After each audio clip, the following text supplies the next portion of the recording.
Assalamualaikum warahmatullahi wabarakatuh.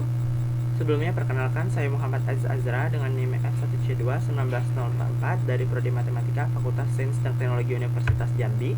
Di sini saya akan mempresentasikan usulan penelitian saya untuk memenuhi tugas mata kuliah metode penelitian yang diampu oleh Ibu Cud Multahada SPD MPD dengan judul penelitian yaitu analisis regresi dalam mengidentifikasi faktor-faktor pengaruh jumlah anak putus sekolah dasar di Kota Jambi. Pertama itu ada bab 1 pendahuluan. Latar belakang. Negara Indonesia merupakan salah satu negara yang menerapkan sistem wajib belajar bagi seluruh warga di negaranya, yang mana sistem wajib belajar ini sendiri itu merupakan salah satu sistem pendidikan yang dirasa sangat berguna sekali dalam meningkatkan kualitas sumber daya manusia yang ada di Indonesia. Namun saat ini berdasarkan laporan yang dirilis oleh Kemendikbudristek, itu menunjukkan terdapat sebanyak 38.716 orang anak yang saat ini masih mengalami putus sekolah dasar yang tercatat dari tahun 2016 hingga tahun 2001. Sedangkan angka putus sekolah dasar di Kota Jambi sendiri itu pada jenjang pendidikan sekolah dasar saat ini tercatat sebanyak 180 orang pada tahun 2021, yang mana untuk data ini sendiri itu dapat terlihat bahwa mengindikasikan masih terdapatnya permasalahan terkait angka putus sekolah dasar. Dan dari data ini pula, jika dibandingkan dengan beberapa kota yang ada di Indonesia sendiri, untuk angka 180 orang itu sendiri masihlah cukup tinggi dan masih menjadi suatu permasalahan yang harus diselesaikan. Nah, untuk permasalahan terkait tingginya tingkat jumlah anak putus sekolah dasar saat ini itu dapat diatasi jika faktor utama penyebab permasalahan ini itu mampu diidentifikasi.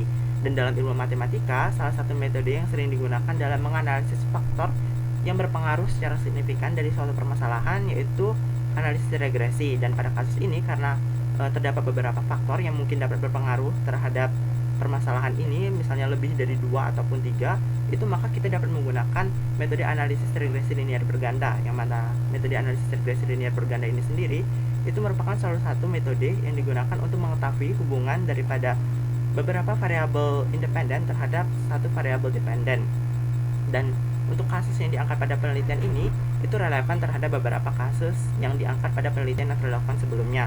Seperti yang pertama pada penelitian yang dilakukan oleh Ni Ayu Krisnadewi, Anjuman Zukri, dan Iketut Dunia dengan judul penelitiannya yaitu analisis faktor-faktor penyebab anak putus sekolah usia pendidikan dasar di Kecamatan Gerokrap tahun 2012-2013, di mana pada penelitian ini itu relevan karena sama-sama mengangkat kasus mengenai penyebab anak putus sekolah usia pendidikan dasar. Dan dari penelitiannya tersebut diperoleh hasil bahwa untuk faktor penyebab anak putus sekolah usia pendidikan dasar itu sendiri yaitu faktor ekonomi, faktor perhatian orang tua, faktor minat sekolah anak, faktor fasilitas pendidikan, serta faktor daripada lokasi sekolah itu sendiri. Dan yang kedua itu ada penelitian yang dilakukan oleh Randy Gula, Sam George, Oro, dan Ferdi Roring dengan judul penelitian mereka yaitu analisis harga, prognosi, dan kualitas pelayanan terhadap kepuasan konsumen pada Hotel Manado Grace Inn. Yang mana pada penelitian ini itu relevan terhadap penelitian yang akan dilakukan saat ini itu karena sama-sama menggunakan metode analisis yang sama, yaitu menggunakan analisis regresi linear berganda. Yang mana dari penelitian yang dilakukan tersebut diperoleh hasil bahwa harga dan kualitas pelayanan itu berpengaruh secara signifikan terhadap kepuasan konsumen pada Hotel Manado Grace Inn. Kedua itu ada rumusan masalah, yang mana pada penelitian ini untuk rumusan masalahnya yaitu yang pertama, apakah variabel jumlah penduduk miskin, pengeluaran per kapita, serta tingkat pengangguran masyarakat itu mampu mempengaruhi tingkat probabilitas seorang individu menjadi anak putus sekolah dasar. Yang kedua, apa saja variabel yang paling dominan pengaruhnya dalam probabilitas seorang mampu putus sekolah dasar. Dan untuk tujuan penelitian ini sendiri yaitu untuk mengetahui apakah variabel jumlah penduduk miskin, pengeluaran per kapita, serta tingkat pengangguran masyarakat dapat berpengaruh terhadap probabilitas seorang mampu putus sekolah dasar. Yang kedua yaitu untuk mengetahui seberapa besar variabel-variabel tersebut dapat berpengaruh secara signifikan terhadap tingkat probabilitas seseorang mampu putus sekolah dasar. Selanjutnya itu ada manfaat penelitian, yang mana yang pertama yaitu dapat menjadi pertimbangan serta masukan kepada pemerintah Kota Jambi dalam merancang kebijakan ekonomi dalam mengatasi permasalahan sosial terkait anak putus sekolah dasar ini. Yang kedua itu untuk memberikan informasi kepada masyarakat mengenai faktor-faktor apa saja yang mempengaruhi seseorang anak itu bisa menjadi anak putus sekolah dasar. Yang ketiga yaitu hasil penelitian ini itu diharapkan mampu memberikan masukan serta gambaran kepada para peneliti mengenai bagaimana permasalahan ekonomi sosial terkait anak putus sekolah dasar di Kota Jambi. dan diharapkan dari hasil penelitian ini itu mampu menjadi landasan bagi penelitian selanjutnya, sehingga permasalahan daripada anak putus sekolah dasar tingkat pendidikan sekolah dasar ini itu dapat terselesaikan. Selanjutnya yaitu bab 2, tinjauan pustaka. Pertama itu ada analisis regresi, yang mana menurut Effendi dan kawan-kawan tahun 2020, analisis regresi adalah salah satu metode yang digunakan dalam statistika dalam pemeriksaan dan pemodelan hubungan antar variabel. Adapun untuk bentuk persamaan analisis regresi linear sederhana yaitu Y sama dengan beta 0 ditambah beta 1 X1 ditambah epsilon, di mana Y itu merupakan variabel dependen, beta 0 dan beta 1 merupakan parameter regresi, dan X1 itu merupakan variabel independen, serta epsilon itu merupakan error atau penyimpangannya. Analisis regresi ini sendiri itu memiliki banyak sekali manfaat dalam kehidupan sehari-hari, baik itu dari bidang ekonomi, bidang sosial, maupun bidang industri. Dan untuk model regresi sendiri itu memiliki beberapa fungsi utama yang ditujukan untuk yang pertama itu deskripsi data, yang kedua pengestimasian parameter, yang ketiga peramalan, dan yang keempat itu kontrol. Selanjutnya itu ada analisis regresi linear berganda, yang mana menurut Gula, Ora, dan Roring tahun 2015, analisis regresi linear berganda itu merupakan suatu metode yang digunakan untuk menggambarkan hubungan dari satu variabel dependen atau satu variabel terikat dengan 3 atau lebih variabel independen atau variabel bebas. Yang mana untuk model regresi linear berganda untuk populasi yaitu Y sama dengan beta 0 ditambah beta 1 X1 ditambah beta 2 X2 dan seterusnya hingga ditambah beta K XK ditambah dengan epsilon, di mana Y itu merupakan variabel dependen, beta 0, beta 1 hingga beta K itu merupakan parameter regresi, X1, X2 hingga XK itu merupakan variabel independennya, serta epsilon itu merupakan errornya. Selanjutnya itu estimasi parameter model regresi linear berganda. Nah, untuk memperoleh parameter beta, di sini kita menggunakan metode MLE atau Maximum Likelihood Estimation, dan untuk mempermudah pencariannya di sini itu kita misalkan menggunakan model linear YI sama dengan beta 0 ditambah beta 1 XI1 ditambah beta 2 XI2 ditambah epsilon I. Lalu selanjutnya dengan metode kuadrat terkecil, maka penaksiran tersebut dapat diperoleh dengan meminimumkan bentuk kuadratnya itu menjadi J sama dengan sigma dari I bergerak dari 1 menuju N dari epsilon I kuadrat sama dengan sigma I sama dengan 1 menuju N dari YI dikurang beta 0 dikurang beta 1 XI1 dikurang beta 2 XI2 dikuadratkan. Selanjutnya untuk nilai persamaan J ini kita turunkan terhadap masing-masing parameternya yaitu beta 0, beta 1, dan beta 2, dan kita samakan untuk setiap turunannya ini dengan 0. Selanjutnya yaitu kita sederhanakan dan kita ganti koefisien regresinya dengan penaksirnya yaitu B0, B1, dan B2. Dan dari persamaan itu kita selesaikan dengan matriks sehingga diperoleh persamaan berbentuk X transpos X dikali B sama dengan X transpos Y. Lalu kita sederhanakan lagi menjadi B sama dengan X transpos X diinverskan dikali X transpos Y. Selanjutnya itu uji asumsi klasik, yang mana uji asumsi klasik ini itu merupakan salah satu uji yang harus terpenuhi dalam analisis regresi linear berganda. Menurut Gunawan tahun 2020, uji asumsi klasik ini itu merupakan salah satu uji yang bertujuan untuk memberikan kepastian mengenai persamaan regresi yang telah diperoleh, apakah memiliki ketepatan dalam estimasi, tidak bias, serta konsisten. Nah, suatu model regresi linear itu dapat dikatakan sebagai suatu model yang baik jika model tersebut dapat memenuhi uji asumsi klasik agar model yang diperoleh tersebut memiliki estimasi yang tidak bias dan pengujiannya dapat dipercaya secara ilmiah. Nah, untuk uji asumsi klasik sendiri itu terbagi menjadi 4 uji, yaitu uji normalitas residual, multikolinearitas, heteroskedastisitas, dan uji autokorelasi. Yang pertama itu ada uji normalitas residual, yang mana uji normalitas residual ini itu digunakan untuk mengetahui apakah data atau model yang diperoleh itu mengikuti distribusi normal ataukah tidak. Nah, untuk uji normalitas residual ini itu dapat dilakukan dengan uji one sample Kolmogorov-Smirnov dengan hipotesis dan pengambil keputusannya yaitu hipotesis nolnya itu data berdistribusi normal dan hipotesis alternatifnya itu data tidak berdistribusi normal. Dengan kriteria ujinya, jika nilai signifikansinya itu besar sama 0,05 maka residualnya ini berdistribusi normal, namun jika kecil dari 0,05 maka tidak berdistribusi normal. Selanjutnya itu ada uji multikolinearitas, yang mana uji ini itu digunakan untuk menghitung nilai korelasi dari variabel independennya, yang mana jika nilai korelasinya ini itu sangat tinggi maka itu dia dapat mengindikasikan datanya tersebut mengalami multikolinearitas. Dan kriteria ujinya yaitu apabila memiliki nilai toleransinya kecil dari 0,1 maka terjadi multikoliniaritas. Jika dia besar dari 0,1 maka dia tidak terjadi multikoliniaritas. Dan jika variance inflation factor atau FIV-nya ini bernilai besar dari 10 maka dia mengalami multikoliniaritas. Namun jika kecil dari 10 maka dia tidak mengalami multikoliniaritas. Selanjutnya itu ada uji heteroskedastisitas, yang mana uji heteroskedastisitas ini itu merupakan uji yang digunakan untuk mengetahui apakah dalam satu model regresi itu mengalami ketidaksamaan varians residual dari satu observasi ke observasi yang lainnya.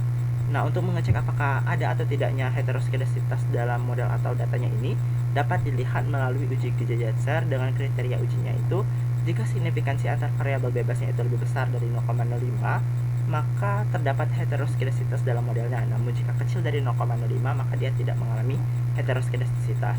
Selanjutnya itu ada uji autokorelasi, yang mana uji autokorelasi ini itu digunakan untuk menguji mengenai ada atau tidaknya korelasi antara kesalahan pengganggu pada periode T atau periode sekarang dengan periode T-1 atau periode sebelumnya pada persamaan regresi linear. Untuk uji autokorelasi sendiri itu dapat dilakukan dengan menggunakan uji Durbin-Watson dengan menghitung nilai dw sama dengan sigma i bergerak dari 2 menuju n dari EI dikurang EI-1 dikuadratkan dibagi dengan sigma i sama dengan 1 menuju n dari EI kuadrat. Dengan kriteria ujinya itu jika nilai dw-nya ini kecil dari -2 maka ada autokorelasi positif yang terjadi di dalam data atau modelnya. Jika dia berada pada interval -2 hingga 2 maka dia tidak mengalami autokorelasi, dan jika nilai dw-nya ini besar dari 2 maka mengindikasikan bahwa mengalami autokorelasi negatif. Selanjutnya yaitu uji kelayakan model atau goodness of fit. Yang pertama itu ada uji signifikansi parameter atau uji T, yang mana uji T ini itu merupakan salah satu uji yang digunakan untuk mengetahui seberapa jauh pengaruh dari variabel independen secara parsial atau individual mempengaruhi daripada variabel dependen yang ada. Dan untuk uji T sendiri itu memiliki hipotesis H0 itu tidak terdapat pengaruh yang signifikan dari variabel independen terhadap variabel dependen. Hipotesis alternatif atau HA-nya itu terdapat pengaruh yang signifikan dari variabel independen terhadap variabel dependen yang ada. Untuk kriteria pengambilan keputusannya itu H0 akan diterima jika signifikansinya itu lebih besar daripada 0,05 atau nilai T hitungnya lebih kecil daripada T tabel, dan sebaliknya akan ditolak jika nilai signifikansinya ini lebih kecil daripada 0,5 atau nilai T hitungnya itu lebih besar daripada T tabel. Selanjutnya itu ada uji F, yang mana uji F ini itu merupakan salah satu uji yang digunakan untuk mengetahui seberapa besar pengaruh dari variabel independen secara bersama-sama terhadap variabel dependen yang ada. Untuk uji F sendiri itu memiliki hipotesis H0 beta I sama dengan 0, yang mana artinya ini itu tidak terdapat pengaruh yang signifikan daripada variabel-variabel independen terhadap variabel dependen yang ada. Dan hipotesis alternatifnya yaitu beta I besar dari 0, yang mana hal ini berarti bahwa terdapat pengaruh yang signifikan dari variabel-variabel independen terhadap variabel dependen yang ada. Untuk kriteria pengambilan keputusannya yaitu H0 akan diterima jika nilai signifikansinya lebih besar daripada 0,05 atau nilai dari F hitungnya itu lebih kecil daripada F tabel, dan akan ditolak jika nilai signifikansinya itu kecil dari 0,05 atau nilai F hitungnya itu lebih besar daripada F tabel. Selanjutnya itu ada koefisien determinasi atau R-square, yang mana menurut Abdurrahman dan kawan-kawan tahun 2011 koefisien determinasi itu digunakan untuk melihat seberapa besar pengaruh daripada variabel independen terhadap variabel dependennya. Koefisien determinasi ini itu pada intinya digunakan untuk mengukur seberapa besar kemampuan model dalam menjelaskan variansi variabel dependen yang ada. Dan untuk nilai daripada koefisien determinasi itu sendiri itu berkisar antara 0 hingga 1, yang mana untuk R-square itu dapat dihitung dengan rumusan yaitu R-square atau R kuadrat sama dengan JYY atau jumlah kuadrat total terkoreksi dikurang jumlah kuadrat total regresi dibagi dengan jumlah kuadrat total terkoreksi sama dengan 1 dikurang jumlah kuadrat total regresi dibagi dengan jumlah kuadrat total terkoreksi. Selanjutnya itu ada putus sekolah, yang mana menurut Muspikon tahun 2007 putus sekolah itu merupakan proses terhentinya siswa secara terpaksa dari suatu instansi atau lembaga pendidikan tempat ia melakukan proses belajarnya. Yang mana putus sekolah sendiri itu merupakan salah satu istilah yang dimaksudkan untuk semua anak yang tidak mampu menyelesaikan tingkat pendidikan formal mereka, baik itu tingkat sekolah dasar, SMP ataupun SMA. Selanjutnya ada faktor-faktor yang mempengaruhi putus sekolah. Yang pertama itu ada faktor ekonomi yang berkaitan dengan kemampuan orang tua ataupun keluarga dalam membiayai biaya pendidikan sekolah anak. Contohnya seperti kemiskinan ataupun lain sebagainya. Yang kedua itu ada faktor sosial, yang mana dari faktor sosial sendiri itu terdapat beberapa aspek yang berpengaruh terhadap putus sekolah, seperti aspek lingkungan, aspek geografis, tempat tinggal dan sekolah yang ada pada anak tersebut, serta lingkungan kontraproduktif maupun animo anak tua. Selanjutnya itu ada bab 3, metodologi penelitian. Selanjutnya ada tempat dan waktu penelitian, yang mana pada penelitian ini tempat atau lokasi yang dipilih merupakan Kabupaten Kota Jambi, Provinsi Jambi. Untuk waktunya sendiri itu terdiri atas 3 minggu yang berlangsung 1 minggu untuk pengumpulan data dan 2 minggu laginya itu untuk pengolahan data. Untuk ini pengumpulan datanya itu menggunakan metode dokumentasi, yang mana dengan melihat catatan ataupun buku yang telah dirilis sebelumnya. Pada penelitian ini juga data yang digunakan merupakan data sekunder yang diperoleh dari Badan Pusat Statistik Kota Jambi dan juga dari Kemendikbud. Setelah data diperoleh, itu dilakukan analisis data dengan menggunakan uji statistik yang terdiri atas uji asumsi klasik, uji regresi linear berganda, dan uji kelayakan model. Selanjutnya itu ada alur penelitian, yang mana pada penelitian ini dimulai dengan melakukan studi pendahuluan terkait daripada kasus atau topik yang diangkat dari penelitian ini, yaitu mengenai anak putus sekolah dasar. Selanjutnya melakukan studi literatur terkait teori-teori yang akan digunakan dalam penelitian ini, baik itu putus sekolah ataupun analisis regresi dan lain sebagainya, serta melihat daripada penelitian-penelitian sebelumnya yang telah dilakukan oleh beberapa peneliti terdahulu. Dan selanjutnya itu melakukan pengumpulan data, yang mana pada penelitian ini untuk datanya itu diperoleh dari Badan Pusat Statistik Kota Jambi dan juga dari Kemendikbud. Nah, selanjutnya itu setelah data diperoleh, dilakukan pengolahan data yang terdiri dari beberapa uji statistik. Yang pertama itu ada uji asumsi klasik, selanjutnya uji regresi linear berganda, dan juga uji kelayakan model yang terdiri atas uji T, uji F, dan koefisien determinasi. Selanjutnya setelah data diolah, maka dilakukan analisis terhadap hasilnya tersebut, dan yang terakhir menarik kesimpulan daripada hasil analisis tersebut. Baiklah, mungkin cukup sekian presentasi yang dapat saya sampaikan. Apabila ada kesalahan kata, saya mohon maaf. Saya akhiri, wabillahi taufiq wal hidayah. Wassalamualaikum warahmatullahi wabarakatuh.